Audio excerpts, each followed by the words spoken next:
าเชิญแล้วต้องเดินเหตุไปรำพึง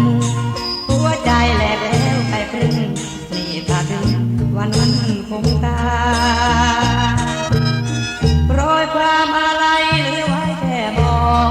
จากใจจากแล้วเนื้อทองถูกแต่หมดมองบวกกับความอายจิตพอเสื้อผ้า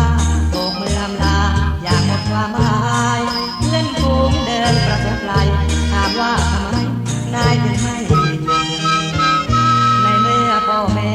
เขาเห็นแก่เงินตราเราจนหนักหนาไม่กล้าจะเอ่ยปากพูดมันอยู่ที่ใจเรื่องอะไรถึงจะไปจุดถ้าเขารักเราเหมือนพูดไม่ต้องไปจุดเขาคงหนีตาจำใจจำจนอาวรณ์อะไรอยากเห็นหน้าตัวตามไว้ก่อนจะไปโอ้ลาสักคำไม่โกรธสักนิดเพราะคิดว่าเป็นเวรกรรมเมื่อน้องเป็นของต้องห้ามไม่จดให้ฉันกลัวทำนินทา